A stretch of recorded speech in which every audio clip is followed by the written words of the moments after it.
Good evening. Thank you for coming to this, the first in what we hope will be an annual speaker series jointly produced by the Wakefield Human Rights Commission and the Unitarian Universalist Church's Social Action Committee. I'm David Watts Jr., Chair of the Human Rights Commission this year. And before I introduce our speaker for this evening, I would like to briefly reflect upon the horrific event in Las Vegas this past Sunday evening. Once again in America, we have seen someone with murderous intent and an arsenal of assault weapons take the lives of innocent people who had gathered together in a public place. In this instance, at the Route 91 Harvest Festival during an evening of country music. When the intense barrage of bullets finally ended, after as much as 11 horrific minutes, 58 people were left dead and over 500 people wounded. I believe that number has been dropped down a little bit today. Many grievously. There will be time to debate the whys and wherefores. There is still much that we have to try and understand about what happened and why. But for this time and place this evening, let us please have a moment of silence for the victims and for their loved ones.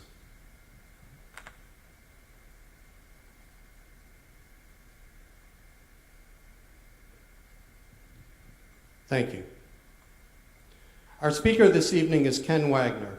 Ken is the former president of the Clara Barton District of the Unitarian Universalist Association and served for a while as the president of the District Presidents Association. He currently serves on the UUA's nominating committee and was one of the founding members of the New England region's anti-racism, anti-oppression, multicultural transformation team called GRACE. He has also served for the last 9 years on the Executive Steering Committee of the Allies for Racial Equity and is currently the president of that organization. Ken's anti-racism journey began about 20 years ago in what was called a, quote, white privilege group, unquote. Since that time, he and his wife, Laura, the current executive director of UU Mass Action, the social advocacy network of the Unitarian Universalist Association, have continued that journey for their own spiritual growth.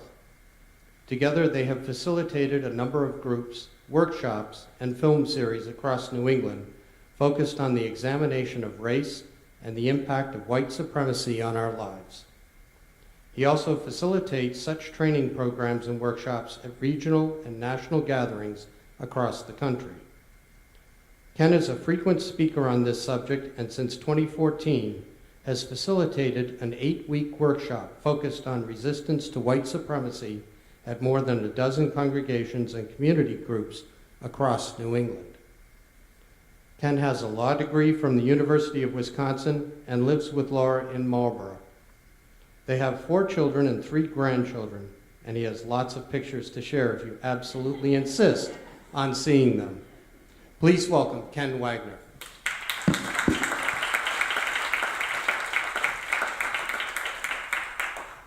Thank you, Dave.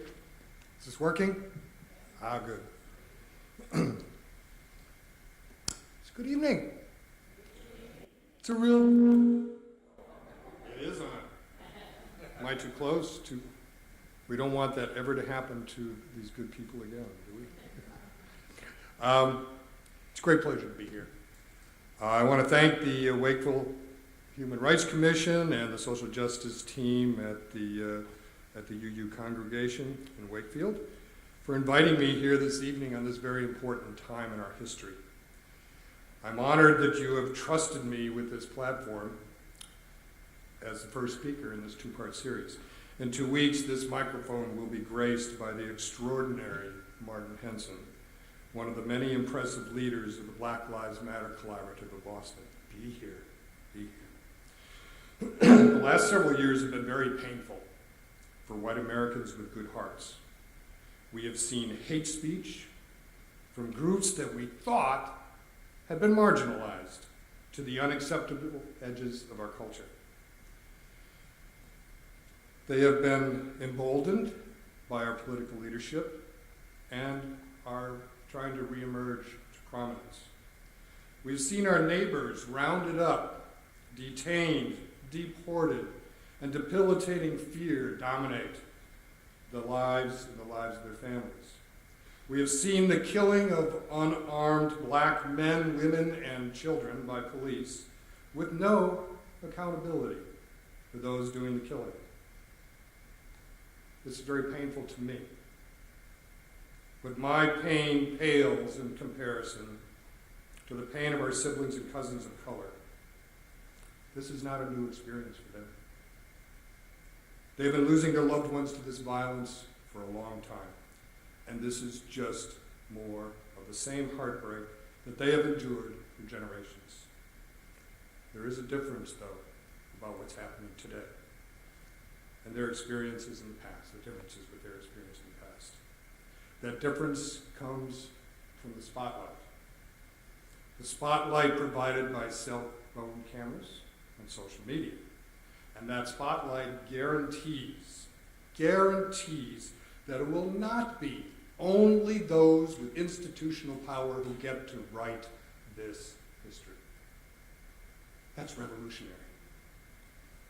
Before I go any further, I want to make it clear that I'm not an expert on white supremacy, and I'm not an expert on racism. Whatever I have learned and what I continue to learn every day, I have learned from others. Much of what I will be speaking about tonight is the story of my journey to apply to my own life what other white folks and people of color far wiser than I am have taught me.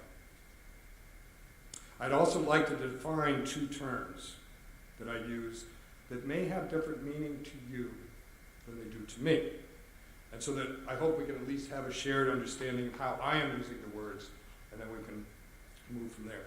The first one you will hear me use fairly often is the term liberation. All right?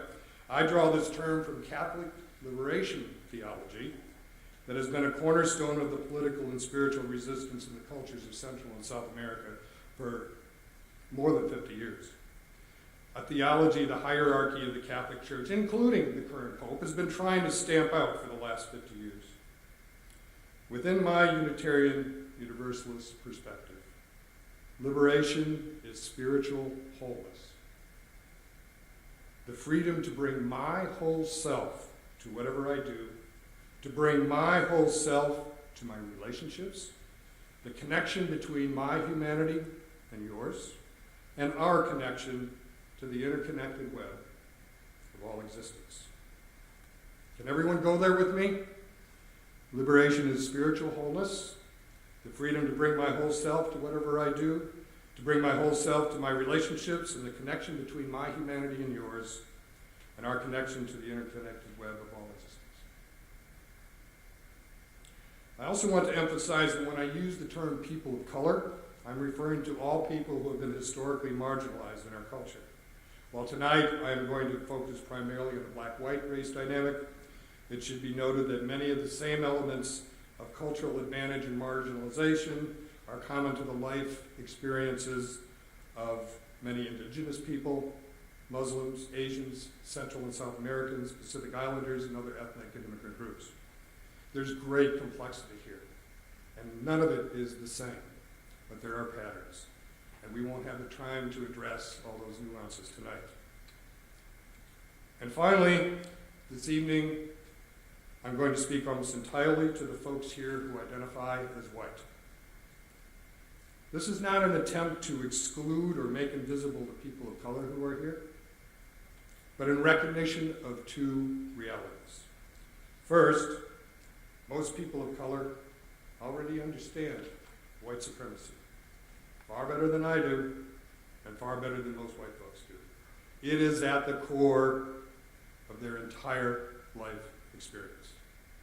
Most of them already understand that racism is a white problem and is not the same as bigotry. They mostly understand that bigotry is an equal opportunity affliction.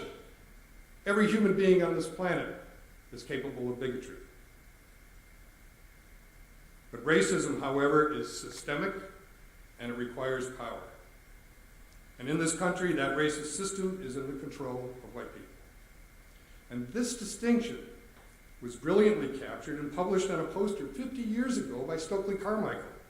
Anybody remember Stokely Carmichael? He's one of the leaders of Black Panthers. He was vilified on many fronts. But that poster had his picture on it, and his words, which were, "If that man wants to lynch me, that's his problem. If he has the power to lynch me, that's my problem."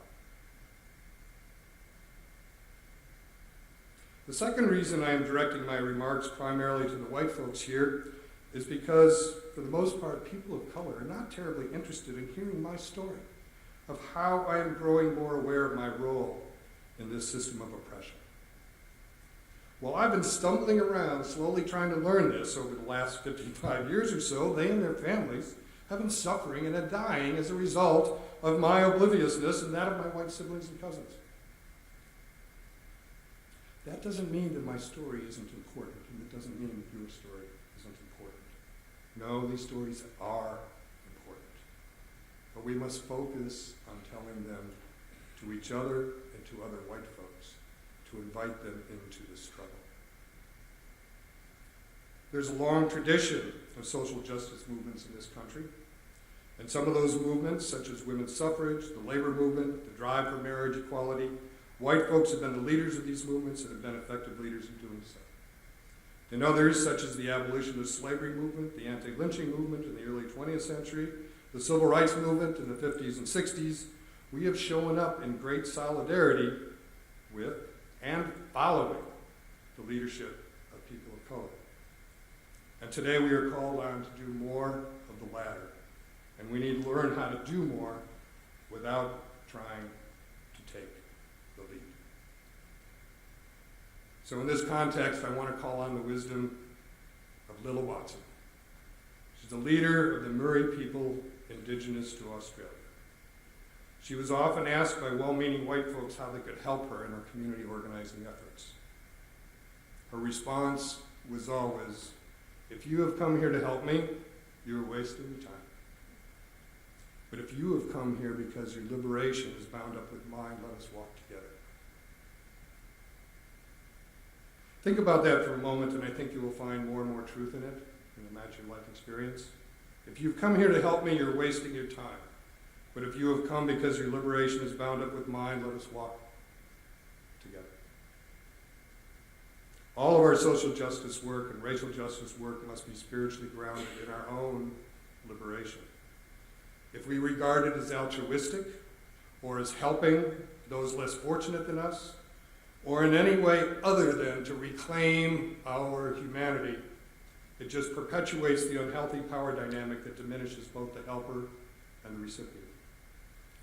One of the advantages that white supremacy bestows on me is that I can choose to go through life without ever having to understand the experiences of people of color or do anything about the injustices inflicted on them. And even if I do try to understand or do something, I have the choice to just give up when the going gets tough. And those of you with experience in this room doing this work know that it inevitably gets really tough. It's hard work. However, if I need to do this to be spiritually whole, to be liberated, to be human, the option to give up kind of goes away, doesn't it? I'm doing it for my spiritual wholeness. So tonight I'm going to share part of my journey through life as I am learning to see it through the filter of race and power. And I share my experience of humility, and I'm not trying to project them onto any of you. All right? Well, I'm hoping that some of you will recognize some elements of your own experience in my journey. All right? So I am white, I am male, I'm heterosexual, I'm cisgendered, I'm tall, I'm able-bodied, and I grew up in a middle-class household. White supremacy culture provides advantages to me in each of these identities. That doesn't mean I haven't had difficult times in my life or worked very hard to achieve whatever I have achieved, because I have. But it just means that my challenges and how hard I had to work have not been made more difficult because of my identities as white or male or heterosexual. It also means that I received a significant head start in ways that I was and am mostly oblivious to. I continue today to benefit every day from these unearned cultural advantages, and though I am growing more skilled at recognizing these advantages, because of my focus on them every day, I am still oblivious to many of them. The first window I had into these unearned benefits was during the Vietnam War era. I learned from Martin Luther King and Muhammad Ali that racial and economic and other forms of repression were connected with that war, and I could see how it applied to me. I was able to go to college, and I had a student deferment. Others my age, smarter than I was, and who often had worked harder and overcome more obstacles, many of them people of color, were fighting and dying in that horrible war. I didn't know what to do with this, except to feel guilty. And I didn't know how to deal with that guilt. It wasn't my fault I was white. I didn't have anything to do with slavery.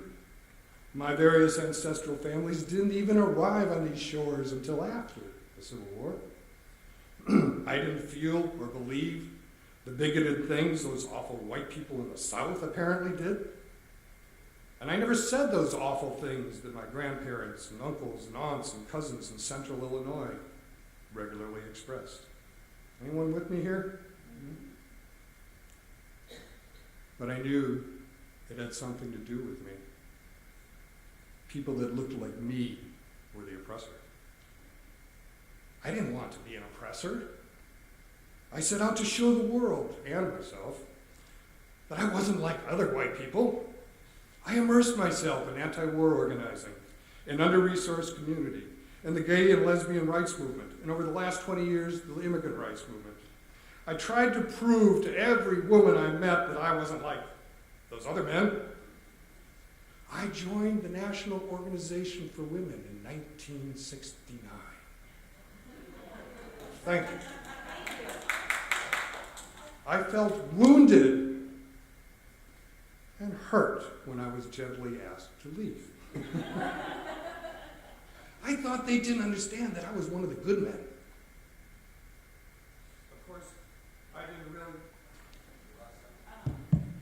Of course, I didn't really understand the dynamics of identity groups, and that my very presence would change the conversation and interfere with their potential for personal growth and solidarity as women.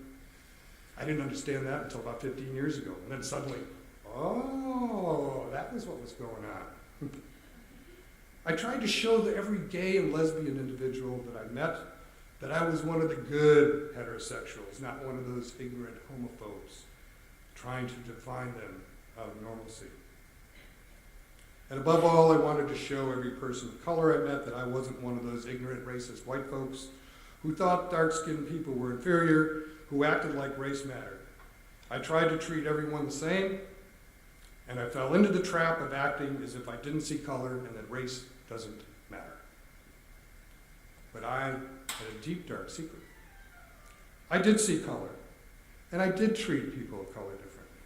I was always very nice to every person of color I met. I smiled at people of color in stores. I often sought them out with the hope that they would see me as one of the good whites. Now, none of this is bad behavior in itself, but I knew I was acting differently when I was around black folks.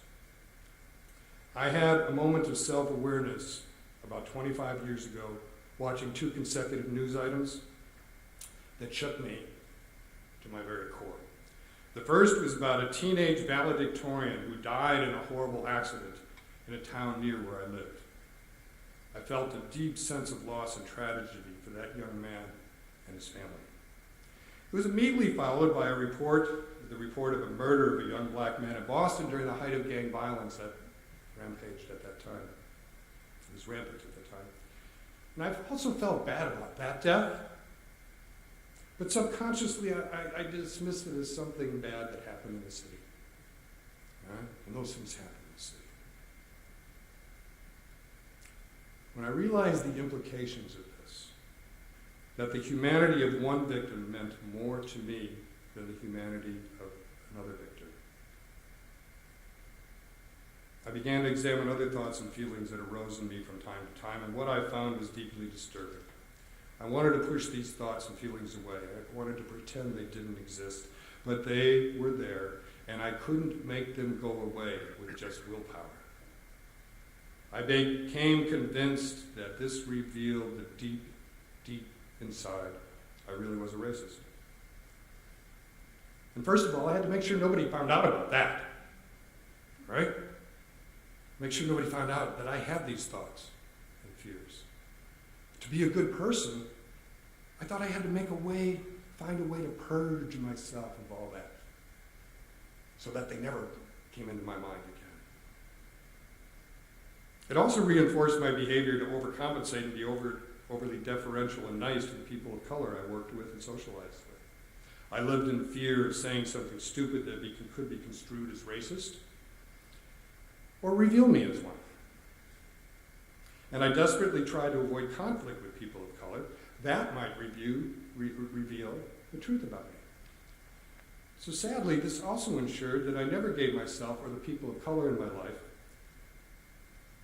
the opportunity to build the profound intimacy and authenticity that comes only from working together through conflict and staying in relationship through conflict. Think of your own life. Who are the people that you are most deeply connected to? Chances are you come through conflict together with them. I suspect that my experience may resonate with some of you. If someone asked me what it was like to be white in this culture, I would have protested angrily that I didn't identify with white people. I identified with the human race. That great human brotherhood which says we are all the same. And ironically, this very dynamic also helped alienate me to my own racial and ethnic group. While I loved many individuals, I really didn't like white people as a collective. So who could I ever talk about my shameful secret with? And if I did work up the courage to share some of this, it often led to someone feeling the need to shame me for such thoughts and feelings. Anyone with me on this?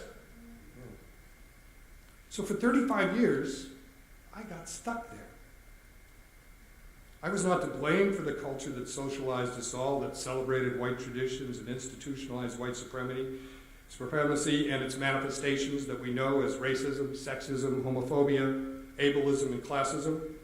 But I was benefiting from and colluding with the perpetuation of these oppressions in almost every single one of my daily activities. So what do you do with that? What do you do with that?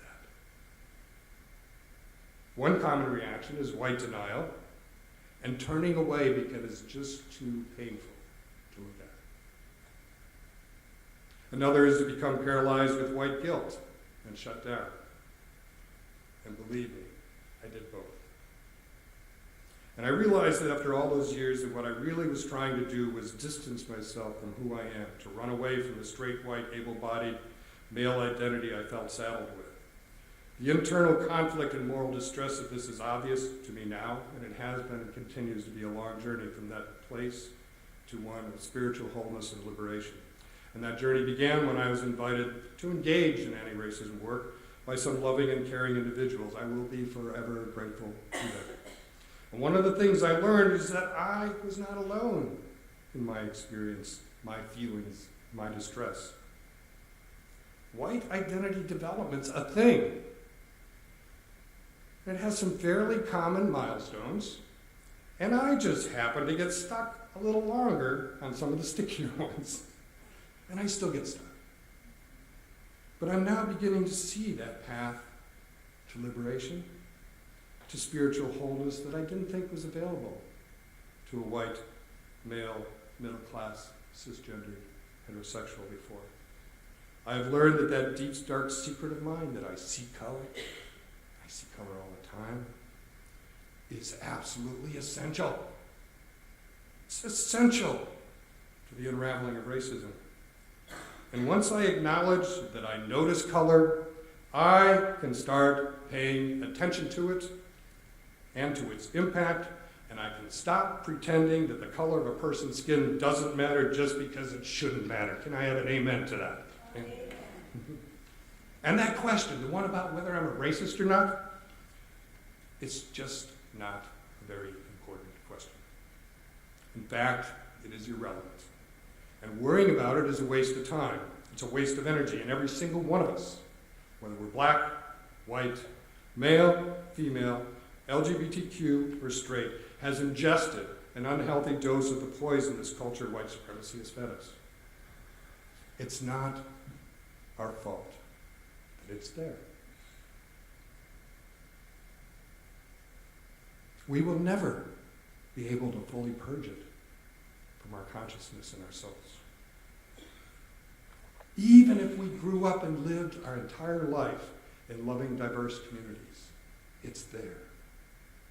It's in our black cousins and siblings. And they have real challenges in working through their own identities because all of that is so much part of their culture and it's internalized inside. All right? But we don't have to be unracist, if we use that term, to be anti-racist. We can't opt out of it. I can't opt out of my whiteness. And I don't even have the option to reject the unearned benefits that the culture of white supremacy send my way. However, I am responsible for those benefits. I am accountable for those benefits. The seeds of my liberation rest in the daily efforts to try to recognize those advantages, to name them, to lift up the poison for myself and others to see, and to work with other white people who share the commitment to increase their awareness every day of what it means to be white in this culture. And only then will I be prepared to have authentic conversations with people of color about their very different experience of our culture. And only when enough white folks commit to learning how advantages coming our way are woven so deeply into our institutions can we be culturally humble enough to begin to form the authentic multiracial and multi-ethnic communities that we aspire to and we need. So, how do we do this? This can be overwhelming at times. This is individual work and it's group work. We need each other. We have very little chance of understanding this alone. We need each other. One of the hidden costs of white supremacy is the horrible impact it has on the capacity of white people to have authentic and loving relationships with each other, similar to what I talked about before. Way back in the 1950s, the extraordinary sage who was and is James Baldwin diagnosed our spiritual challenge as white people when he wrote, "White people will have quite enough to do in learning how to accept and love themselves and each other. And when they have achieved this, which will not be tomorrow, and may very well be never, the Negro problem will no longer exist, for it will no longer be needed." Baldwin named this for us. White supremacy was created and continues to exist to address a white disease, a white spiritual void. And as our cousins of siblings of color are calling on us to do this work, and as they are leading the Black Lives Matter movement all over the country to protest police violence against black and brown bodies, one of the most important ways that we can be in solidarity with them is to fiercely love and educate our own people. We need to educate ourselves, our families, our children, our friends, our communities, our coworkers. We can help each other understand that recognizing and confronting racism is a skill. It's a competency. My lack of skill or competency is not a moral failure. It's not a moral failure to say something stupid. It's not a moral failure if you don't know how to respond to someone shouting, "All lives matter." It is not a moral failure if you don't know how to respond to those using the word riot to characterize Black Lives Matter protests and resistance, or calling Black Lives Matter a terrorist organization. It's not a moral failure to have been socialized into this culture. It's not a moral failure to manifest the white supremacy poison I have ingested from this culture, but it is, and however, and very quickly, becomes a moral failure if I don't work every day to learn how to grow my awareness and to grow my level of skill and competence. I have an amen to that. And I now know that I will often fail to recognize the moments that my voice might be needed, I now know that even when I recognize those moments, I will often fail in my efforts to respond or act effectively with even a minimum of skill. I've been doing this work for 25 years and focused really hard on it. It's my passion. Everything I read and do every day is focused on this. And I probably recognize about half of the situations in which I can speak, and the ones where I do speak up, I make an enormous mess of a good percentage of the time.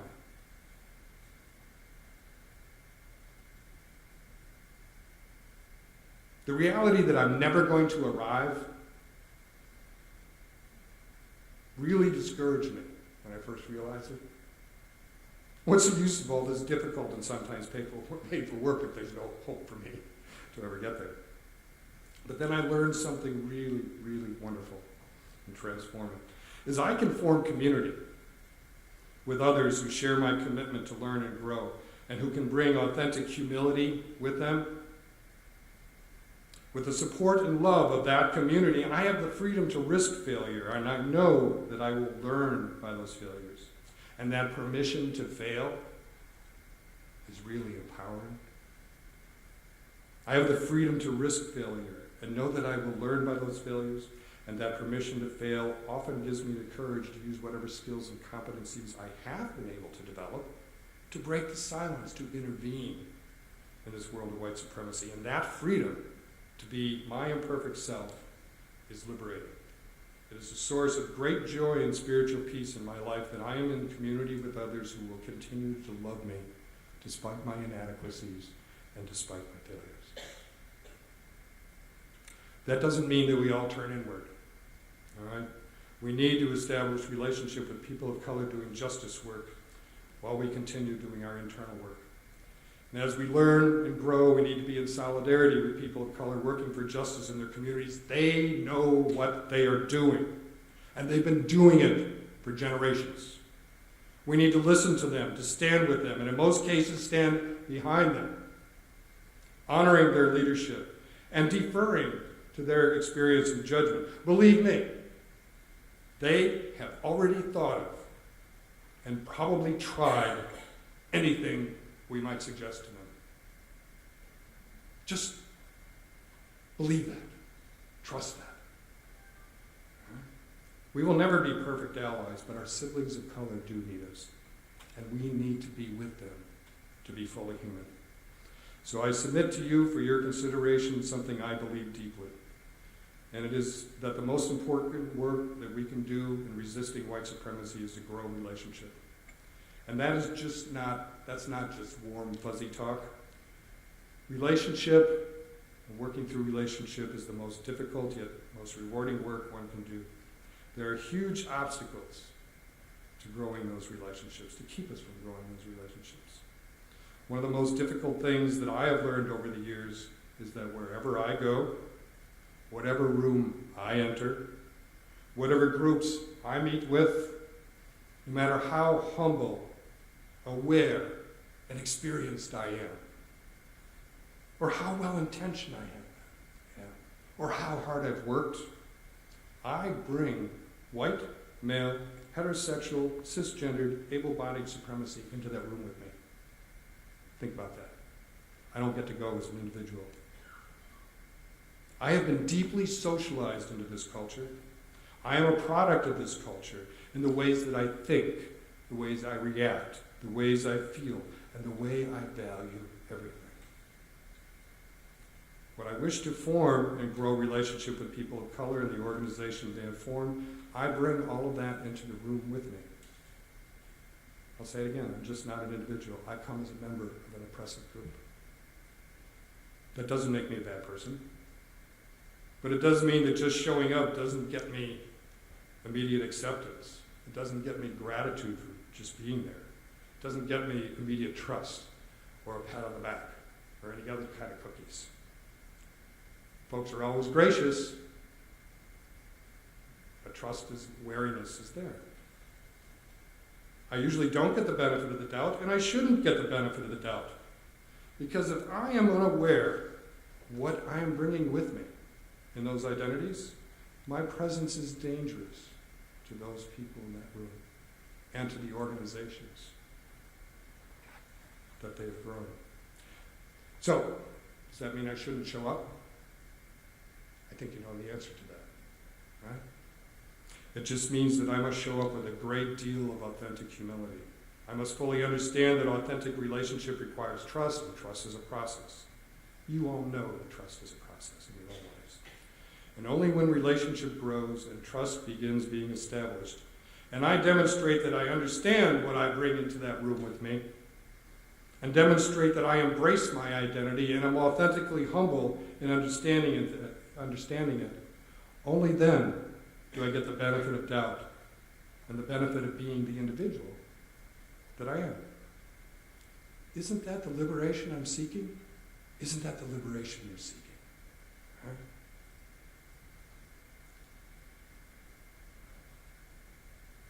As I noted before, there's a long history of people of European descent who have resisted white supremacy. I'm not here to drag anybody down. I'm trying to lift you up. I'm hoping to do that. That history of people of European descent who have resisted white supremacy, those are the white people I want to identify with. I want to be part of that movement. I want to be part of that tradition. One where we fiercely love each other, as James Baldwin charged us to do, to transform the legacy of white people to one of justice, love, and spiritual liberation, rather than the legacy of shame and violence that we want to distance ourselves from. I'm going to finish tonight with the words of Chris Crass. He's one of our young, visionary Unitarian Universalist leaders. He wrote a letter this spring to white folks. It's called A Love Letter to White Folks. This is his call to us in the conclusion to that letter. White supremacy, you cannot have me. You cannot have my family. You cannot have my faith. You cannot have my community, and I will not bow to the weight of the fear that you put on me today. For I choose to rise for social justice, to rise for racial justice, to rise and show up for my siblings of color and indigenous siblings who have courageously led us into confrontation with the death culture, who have courageously led us into a fight to make ourselves what these times call us to be. Within my religious tradition, inspired by the great artists of color within our tradition, we often sing, "We are the ones that we've been waiting for." You know, we are the ones we've been waiting. Many others, from John Kennedy to Martin Luther King to Ronald Reagan, of all people, have asked, if not us, who? And if not now, when? Let us all be the ones that we've been waiting for. Thank you very much, and blessings to you all.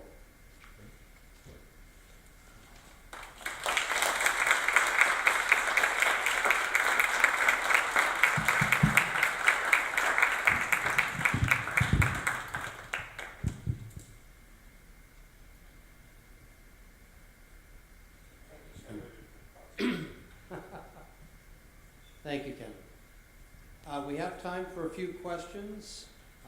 If you would please, because we are filming this for WCAT for cablecast after the second talk in 2 weeks, come down to the mic here, or there's a mic down here also available. So anyone have any questions for Ken Wagner? Wow. Please come down to the mic.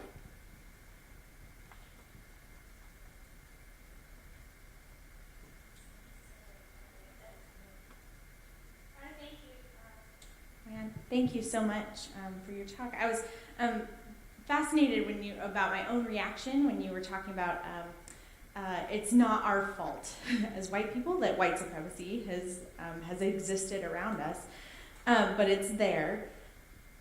And I was thinking about isn't that statement, that urge to assuage the guilt, right? The fact that we say it's not our fault that white supremacy is there, isn't that problematic, right? To say it's not our fault. And doesn't it play into the false dichotomy of racist or ally, good or bad, identifying myself as a good person or a bad person. Like, it's not my fault that white supremacy is here, and I'm doing everything I can to work against it.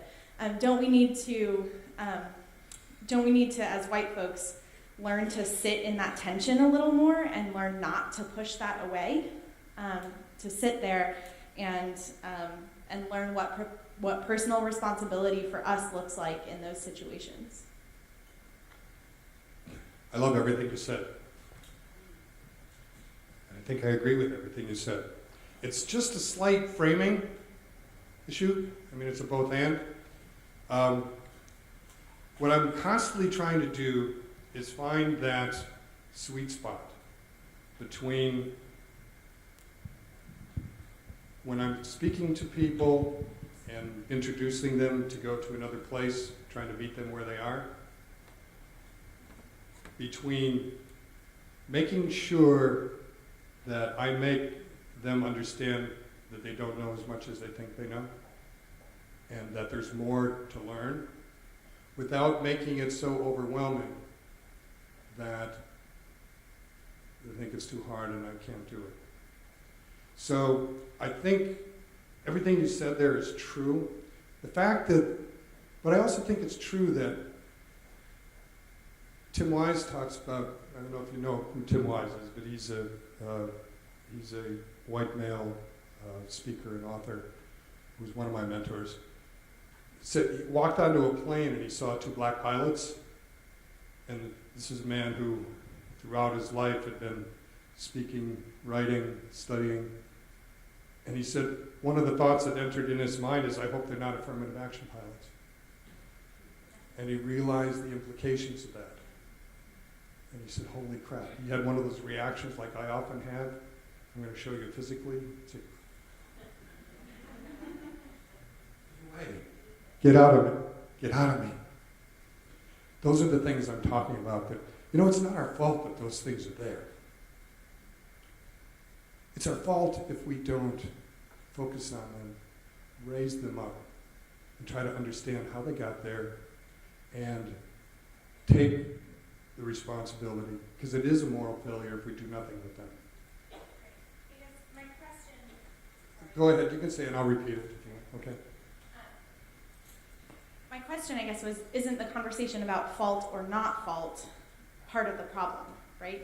Like the focus on guilt or not guilt part of the problem. And part of the reason why white folks get stuck in white guilt is whether it's my fault or not, right? And it focuses the spotlight right back on us instead of on the experience of people of color, right?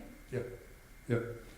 And it's a really challenging thing for me personally in the work that I do all the time. Because I don't know how many of you know Robin DiAngelo, and she talks about white fragility. And our people of color leaders in the Black Lives Matter movement and many other, in the blogospheres and have very little tolerance right now, very little patience for white fragility, all right? And they write about that, and I read that, and they say really, really nasty things about all the things that I do. But that's not in conflict. I need to work through that. I need to listen to them very carefully. But my job is to work with that fragility. All right? It's not their job. And the expectation that they should be working it is one of the things that makes them the angriest. I hope I'm not talking around what you're saying, but there's always a dynamic tension. This is hard work. And the deeper you get into it, unfortunately, the harder it gets. All right? And so I started this particular frame of talk 10 years ago. I had talked about anti-racism, what's in it for white people. It's just liberation. Why should we, the question was always, why should white people want to do this? And the answer was, it's the right thing to do. Well, of course it is. It's the right thing to do. But when it gets really tough and it starts to interfere with my life, I also have the choice to just stop for a while. My friend Amanda Weatherspoon doesn't have that choice because it's her life every single day. You know? So how do I look inside myself and see what keeps me doing it every day? Because I take days off. I have to take days off sometimes for this. And I know that's part of the advantages that I have. How do I share that passion and that insight into how it's transformed my life and it's created meaning in my life? How do I share that with people and just see, yes, this is hard work, and it can be really extraordinarily painful at times. And there's going to be times when you embarrass yourself, and you need to be there and to stay in a relationship. Why? It's because the benefits of doing it are so transformational and spiritual and liberational. I am 67 years old now. I am comfortable claiming the power of my white male identity, all right? And knowing that I can do more in that identity. That's the tragedy of Rachel Dawes. She could have been, the woman in the NCAA, she could have been so much more powerful claiming white identity and doing exactly the same thing she was doing. This is really complex stuff. I'm sorry, I'm getting off it. But everything you said is true. And everything I said, I think, is true. It's a both and. Is that good enough for now?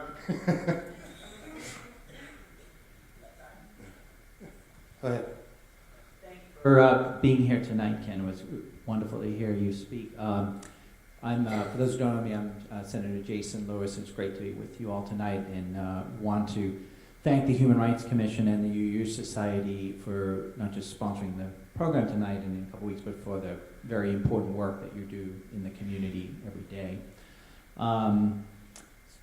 I actually was born in South Africa and grew up there as a child until I was 12 years old in the 1970s, and when South Africa was still under the apartheid system of government.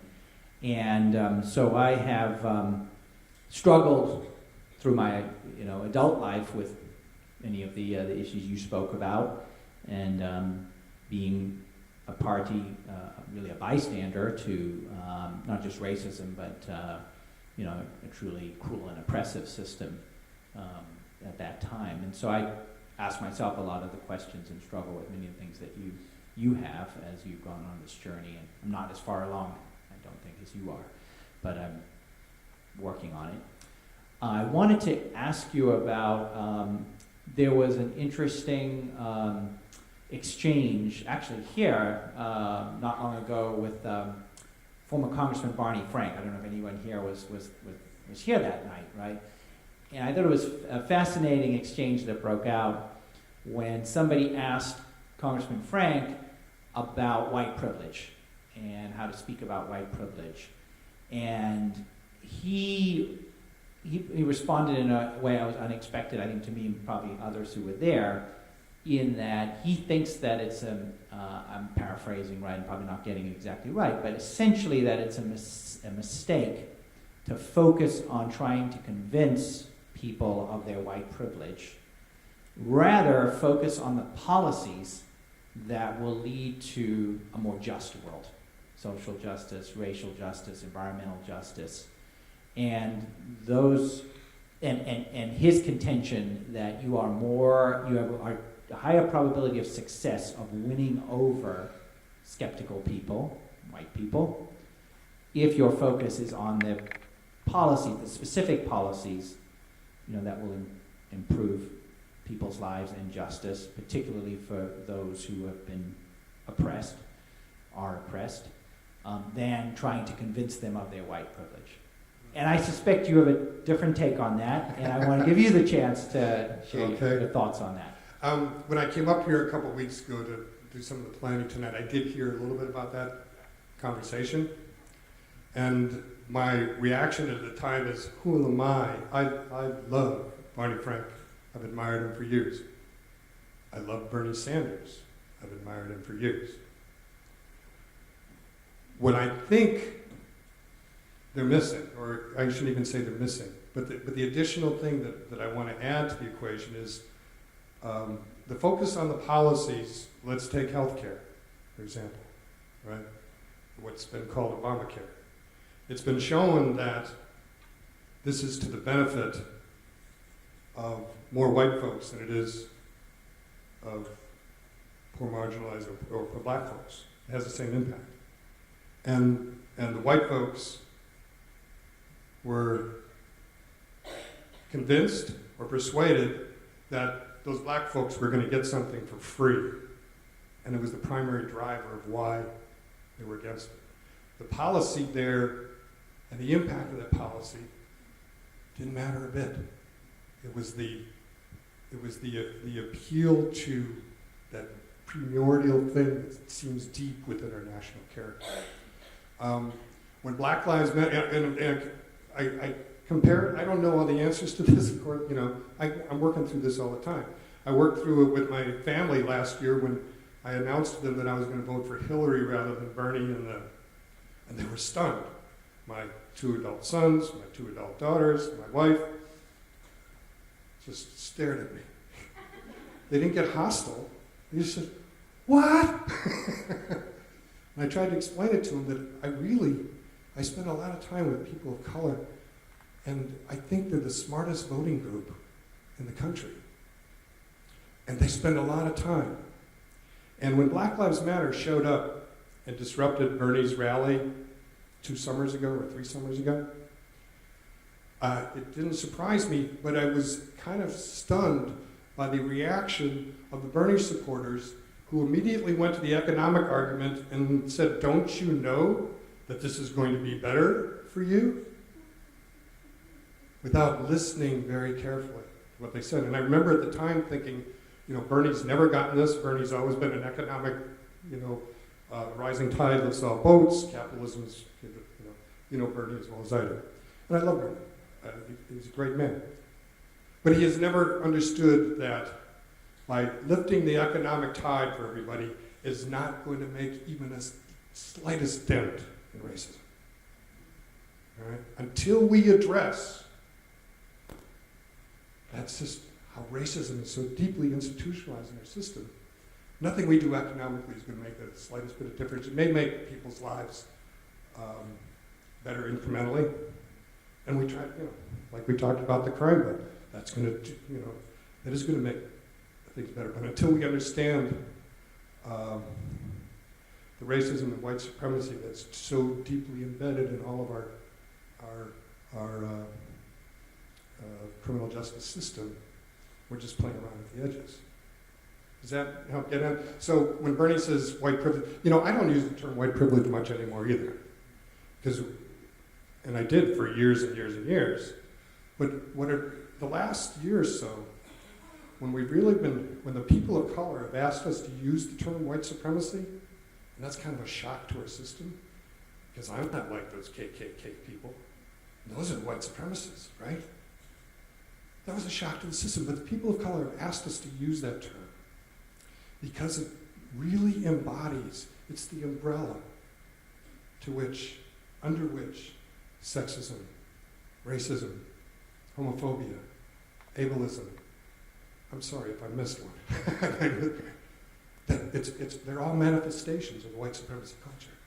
And they've asked us to do that because they believe that framing it that way will help people see the systemic nature of it and get away from this binary, you're either racist or you're not, and that kind of conversation. And so there's great opportunity we have here with the rise of the alt-right and the horrible things that happened in Charlottesville, is that there's a reawakening and we need to help people understand the systemic nature of this. And it's just not those bad white people in the South or those bad white supremacists who have done things. But there's also the peril in this situation that I am confident we're going to re-marginalize those people. Everybody else confident? Maybe not. I mean, I may be a Pollyanna here. I am convinced we're going to re-marginalize these people. And what they're saying is not going to be acceptable in our culture anymore. But the peril in that, and my fear of that, is the same thing that happened in 2008 when Barack Obama was elected. We go, whew, we solved that racism thing again. You know, And sometimes I get a reaction and sometimes I don't when I say resisting Trump's the easy part. It really is. It's very important that we do so. And what we're resisting is really horrible sometimes. But the really hard part is going to be once we re-marginalize these people, to keep the work going and recognize that this is not a sprint. It's a marathon.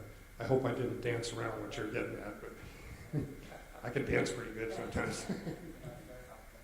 Anyone else with a question? Come on down.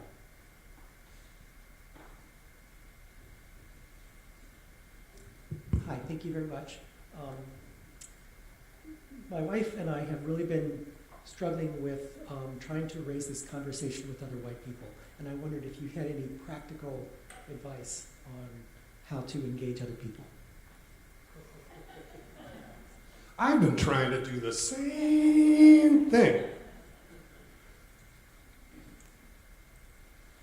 I'm not any better at it than you are. You know, I've been practicing a lot longer. I've found that I don't waste my time with the folks who aren't listening, who aren't truly open to a conversation, but recognize that also means that I have to be open to the conversation. And sometimes I'm not open to it, I'm not ready for it. So I have to recognize those moments and not waste my time or energy on those conversations that are going to be useless or worthless. But if you're already in relationship, you have a head start. And the way that has been most effective for me is not citing statistics, not citing the evidence that racism really does exist, because there are folks that will argue that it doesn't really exist anymore.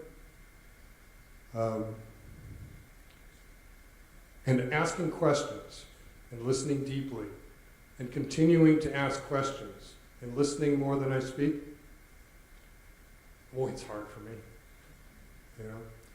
But I found that, you know, I was a lawyer. You know, words are my thing. I've studied policy. I've studied persuasion. I've studied debate. I've studied legislation. How do you do all these things? And I can beat people on the head with a 2x4 with all the power of my intellect, and they're not going to move a bit. But if I listen to their story,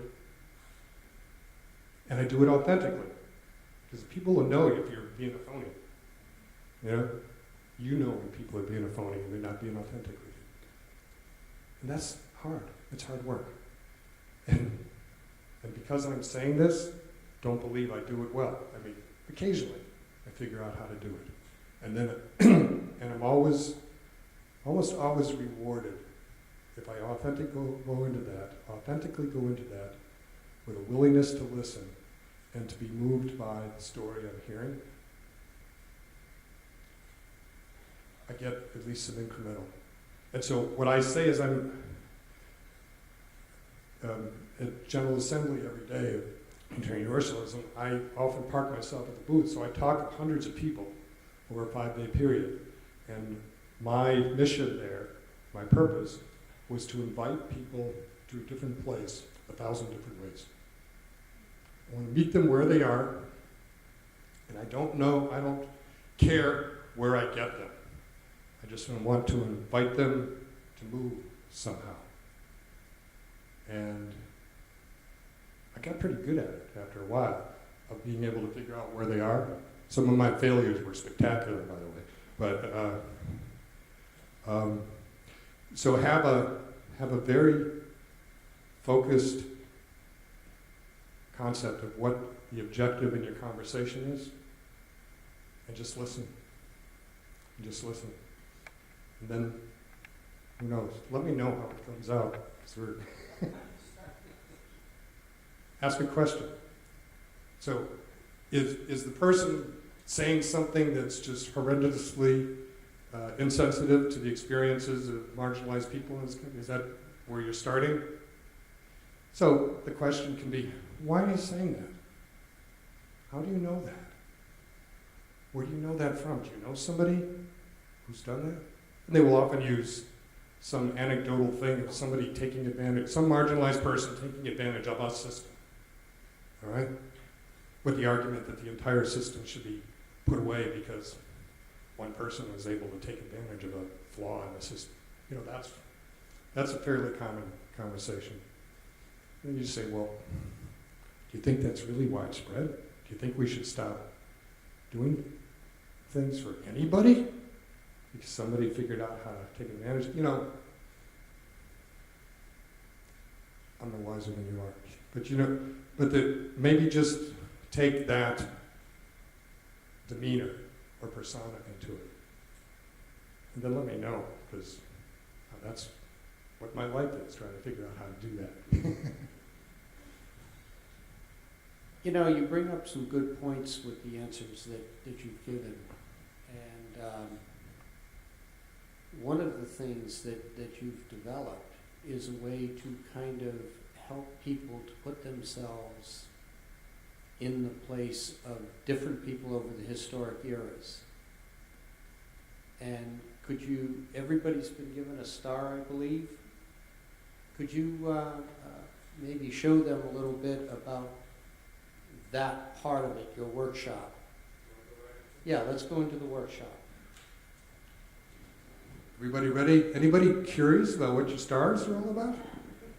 Oh, good. That was the purpose of it, you know? So, each of you has either a red, a green, a yellow, or a blue star. Is that true? Does everybody have one? If anybody doesn't have one, let me know. And we'll have more to give you. All right. So, this will take about 15 minutes. And it's kind of fun, and it's first time I did it, you know, sitting where you're sitting. I was kind of, oh, this is a nice little exercise, but I didn't think much of it. And then as we processed it at the end, it was like, whoa. Because I'm a words person. You know, I deal in words.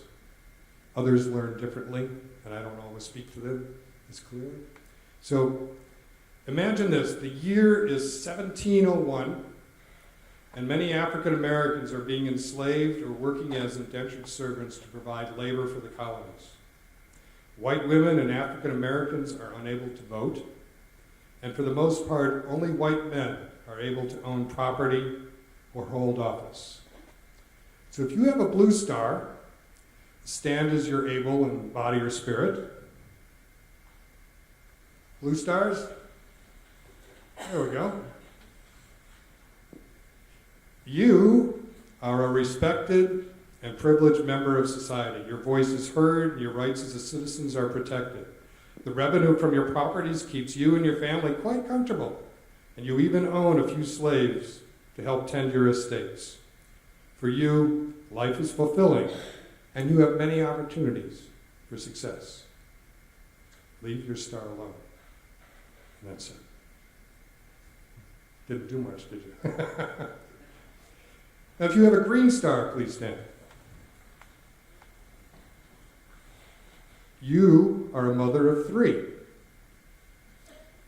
In many aspects, notably intelligence, you are not seen as an equal counterpart to a man. It is believed that your gender's primary role is nurturing children and caregiving. And because you are a woman, you cannot vote. You do not feel in total control of your life, and often the men around you make important decisions for you. Fold over one of the points of your star. All right, will you be able to do that? And then sit and relax. Thank you. Now, if you have a yellow star,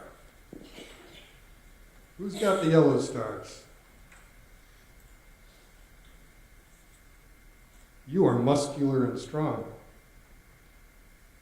An excellent piece of property to be sold at a high price and put to work in backbreaking conditions. You can't protect yourself, and you can't protect your family. Nobody cares about whether or not you want to do the work that you are forced to do. You are rarely treated like a human being. tear a point off of your star. And then take your seats. Now, if you have a red star, whose are red stars? You are nothing but an object. You are worked, beaten, and raped by an unforgiving owner. Your close family members have been sold to another plantation. Hope is not something that you even dream about. Tear a point off of your star.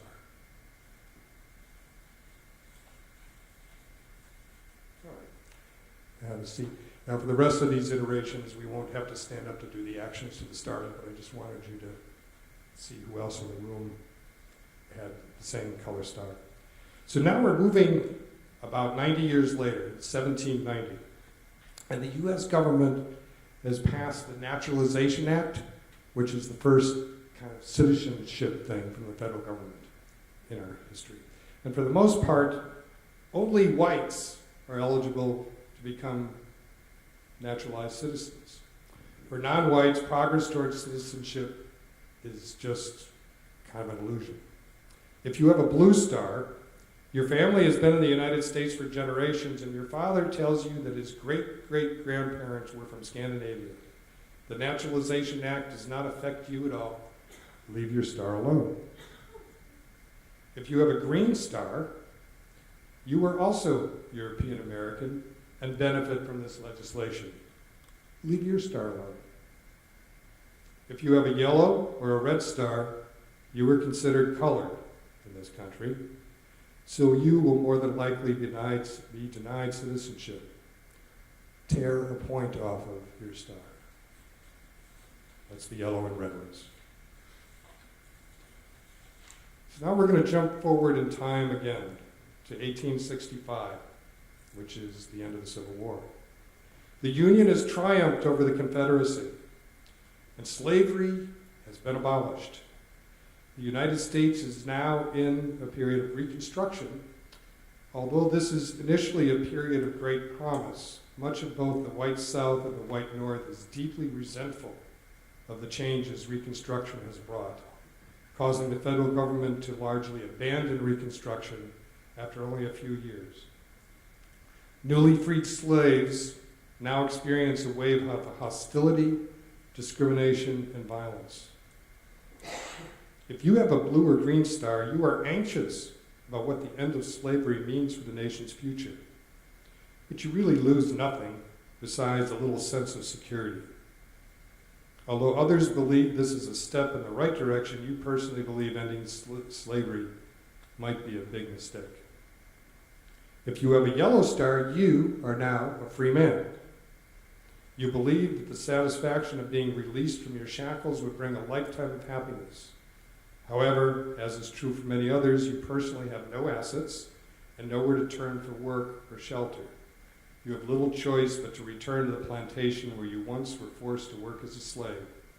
You agree to work as a sharecropper, and this perpetually keeps you owing debt to your employer. Those with the yellow star, tear another point off your star. If you have a red star, you are free. But as with many black women, there are few opportunities for employment outside of domestic work. Slavery is over in the U.S., but prejudice and discrimination are powerful residual obstacles. You must battle both racial and gender discrimination on a daily basis. You are recurrently disrespected and undervalued by white men, white women, and sometimes even black men. Tear a point off your star, those of you with a red star. Now we jump forward another 30 years to 1896. Segregation has become the way of life across the U.S. South, and in the case of Plessy versus Ferguson, the Supreme Court has ruled that separate but equal is a constitutional standard. In other words, people of color are often forced to live separately from whites as second-class citizens. The public accommodations designated for blacks are typically subpar at best, and a reflection of how they are valued as people. If you have a blue star, you are wealthy and have privilege of enjoying the finest country clubs, restaurants, hotels, theaters, and schools. Because of segregation, you are never forced to think about the living conditions of those who are not in your circumstance. Again, leave your star alone. If you have a green star, you are poor, and so have less access to the finer things in life, such as high-quality restaurants and private schools. However, you still have social advantages that stem from your social group membership as a white American. Fold over one corner of your star, another corner of your star. If you have a yellow or red star, your children are mandated to attend schools with fewer resources and dilapidated buildings in rundown neighborhoods. There's a shortage of textbook and desks. The students must share school supplies and reading materials. And as a resident of a southern state, when you return from a demanding day at work, you have to give up your seat to a white patron on the bus. If you dare enter a white restaurant, you risk being ridiculed, beaten, or arrested. You know your place, and you stay there. Crumple up your star into a ball.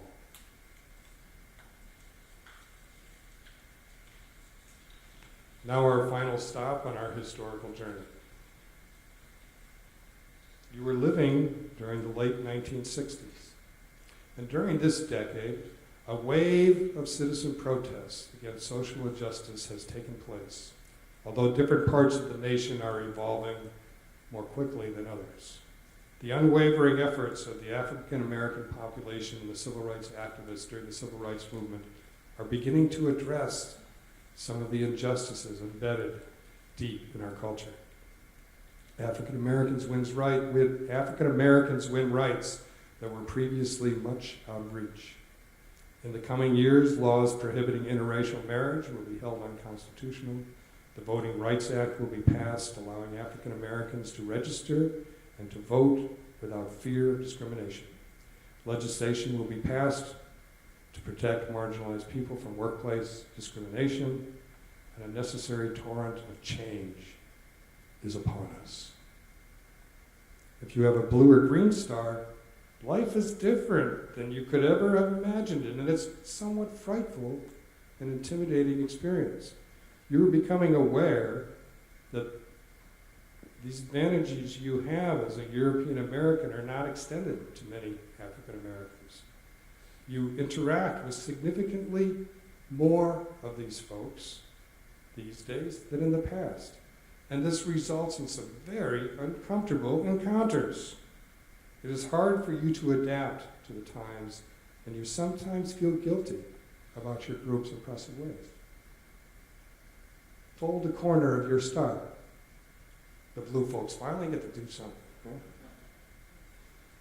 If you have a yellow star, if you have a blue or green star, that both apply to you. So the greens get to fold another corner. The blues get to fold their first corner. If you have a yellow star, you are enveloped with a wave of pride. Your hope for the future of the United States has grown. You feel more empowered and valued. And as a black male, you have more opportunities than you ever have in the past.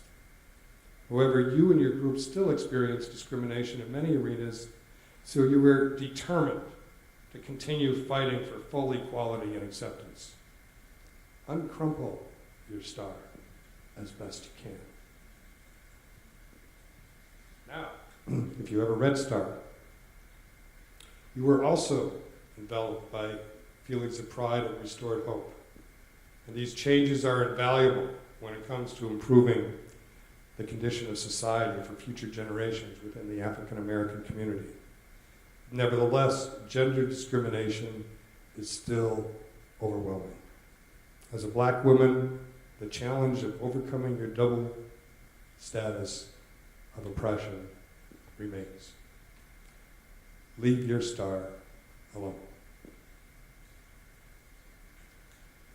So, let's take a moment and sit with our star.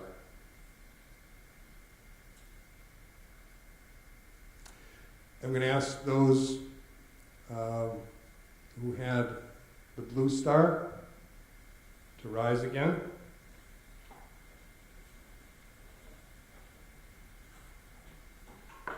And between the two of us, we will try to make microphones available. What I'm asking is, how are you feeling as we were going through this exercise? You know, touching your star, holding your star, listening and feeling what you were feeling while this exercise was going on. And I want to encourage you to speak if you feel it, but I don't want anybody to feel pressure that they have to. You look like you're ready. I'd say it's the story of my life, of my family, and I have been trying to deal with it for a good many years, and I don't know how successful I've been. I know that for a long time I thought because my history was of farmers that I didn't have to worry about being responsible for slavery. Until in doing genealogy, I discovered that my Revolutionary War ancestor, in applying for a pension, wrote in his story of his growing up, my father's black men. So I couldn't even say, no, I wasn't guilty of that. Well, can I just do a little revision of what you said? There is no guilt attached to you. However, you have now recognized that some of the benefits of your life were as a result of that enslavement. And then, as I did in my talk, what do you do with that? I What do you turned do it with into that? guilt. Right. And there isn't a person of color that I have met yet. If you meet one, let me know. Not a person of color I've ever met that wanted me to feel guilty. What they wanted me to do is become aware, look at that history, lift it up, own it, and then move forward to, yeah. So thank you for sharing that. That's risky to do. Anybody else up here? You know, the late writer Shelby Foote said on numerous occasions that there are two stains in America that we will never be able to eradicate. One is slavery, the other is emancipation.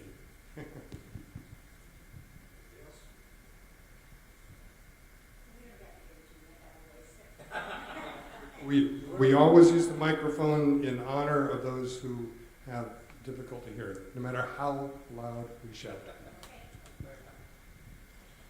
My husband's one of them. At first you feel ashamed to have this, but in fact I'm not ashamed. We're born the way we're born, and I feel very fortunate that I was raised in a family that passed on very high standards of social responsibility. And I was taught at a very early age that you owe, and that these privileges come with a price. And so I feel it was an advantage for me, as it is for everybody with the Blue Star, but I also think that there are considerations within the Blue Star, and sometimes you get lucky and you have parents who were very forward-thinking and very aware of the issues. Plus, I grew up in Detroit, so the issues were there. And it's made me a better person and much more aware of this than most of the people I know. Thank you. Anybody else? I don't want to let anybody down, but I also don't want to put the spotlight on anybody if you don't want to speak. So, the Blue Stars, take your seats. Take your privileged seats. All right. How about the Green Stars, which is generally thought of as white women? Okay? Will you rise? Now, you have a kind of different looking star than the blue folks did. What were you feeling while we were doing this? Or how are you feeling now when you look at what you have?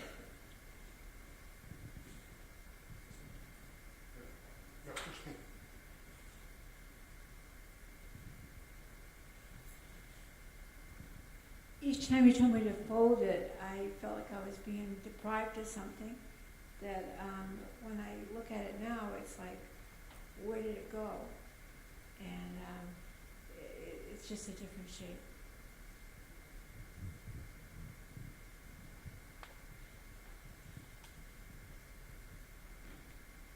Anybody else? One of the people that I did this with last week is one of my workshops. This is a woman I've known for years. She's a woman who was married to a man, had a family, left that family, and married a woman once marriage became legal here, and has struggled through, working through what all that means. And so she had one of the green stars. And as she was folding it, she said, "This is me. This is my life." You know? And then when we were processing after it was all done, she looked up the star, which is exactly the same shape that you've got there. And she said, "I'm really happy with this. Because you know what I can do right now? Is I can unfold this." So unfold your star for a second. There's a wholeness there, but there's some scars there, right? And that was a lot of in the workshops, a lot of the people that I have who happen to be middle-aged women who happen to have a green star, they have a similar story. They do it more eloquently than I do, because they're speaking from their heart, and I'm speaking from my head right now, okay? But it's really moving. It's like, I can unfold this, and I'm stronger because of this. I'm still angry because of this. I mean, all of this is wrapped up in one little piece of cardboard, so thank you. Anybody else? Okay. So what are we going to do next? We're going to do red stars, right? We got two more. We're going to do the yellow stars first. Your stars, who's got the yellow stars? Show what they look like. Some people really did a crumble job and an uncrumble job differently than others did, and had the trouble seeing with the lights.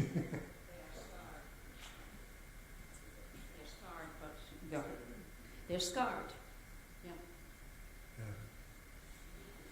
Deeply scarred. When I got this, I was thinking I'm a proud owner of a human soul, and when I'm asked to rip a piece off each time, it seemed irreversible. I don't know if they ever grow back. Being able to uncrumple it did give me a feeling of healing. It was a powerful feeling. But yeah, that's the question I have, is these irreversible, these things that happen.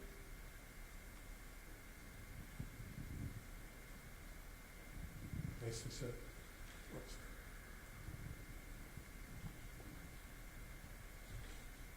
I would probably just add to the irreversibility, the invisibility, that perhaps I know I look like this as this yellow star, but I'm not sure that anybody else on the street knows that this is how my life is. Thank you, thank you, thank you, thank you. Right? Okay, thank you. Now finally, the red stars. Let's show everybody what your red stars look like. Now the person that I usually do a workshop with, not usually, but I occasionally do a workshop and we do this exercise is a black woman who's probably in her early 40s. And she says, "Please, everybody, I am not crumbled. So please don't come out after me and start hugging me and telling me how sorry you are." Because I can tell you that this woman is resilient and fragile and strong and human. And she's not crumbled. But she says she knows many people that are. So how did this feel? We got all the red stars are over this side.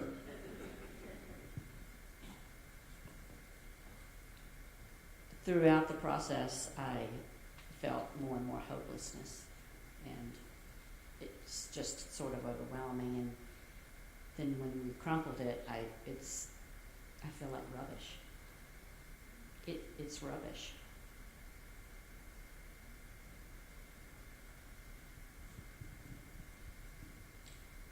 I was particularly impressed by the sense of history that this brings.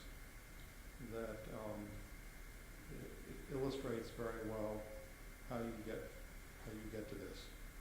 That there are centuries of history behind it, which have put folks who are in this category in a desperate situation, hopeless.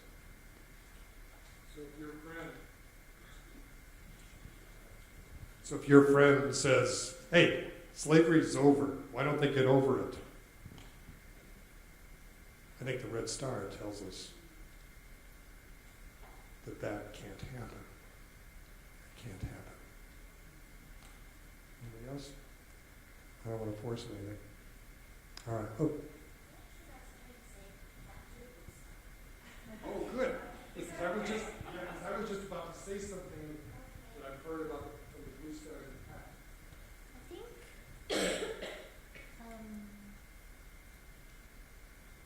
I think tonight I really learned about, as I tell my children, to always keep an open mind, because with an open mind you're always open to learning. And I know that I've had people in my life say to me, you know, we all go to school, we can all get a job, but I always felt the way these stars have been shown to me tonight, that some of us don't all start off with a blue star that's just has one. Sometimes we're born already crumpled, and I haven't really been able to communicate that with other people, and I feel like it's our responsibility as mankind or humankind to lift each other up. And so when I see that sign that hate has no home here, and I hope I'm not overstepping, but I've seen a sign that I personally like is love has no boundaries.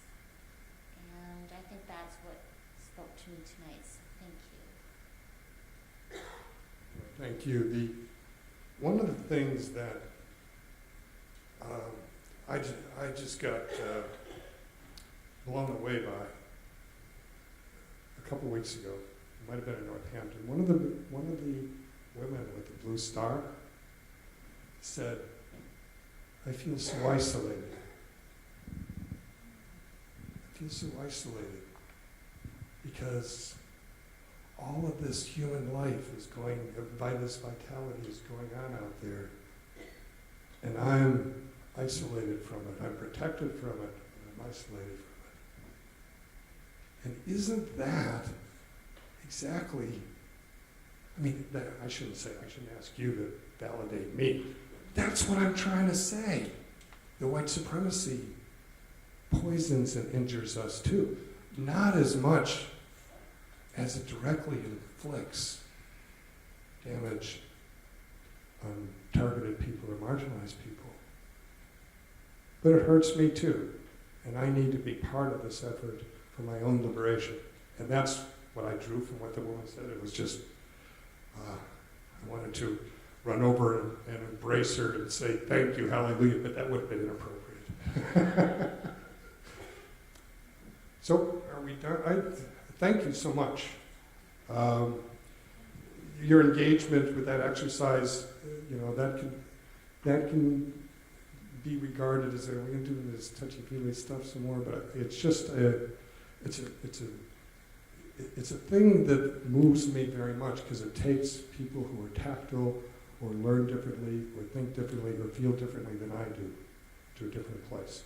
So thank you for your willingness to go there. It shows courage, shows willingness to engage, and that's half the battle. Thank you so much. I love you all.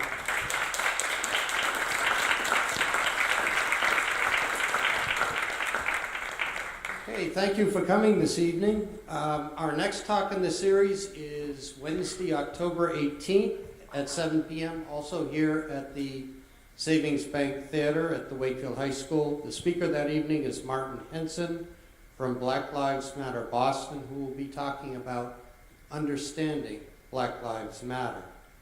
I hope that you will not only all join us for that talk, but also encourage family, friends, and neighbors to come as well.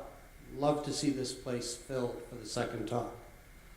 Please join us for refreshments just outside the hall and continue the conversation that we've begun here this evening with Ken Wagner. Hope to see you on the 18th. Thank you very much.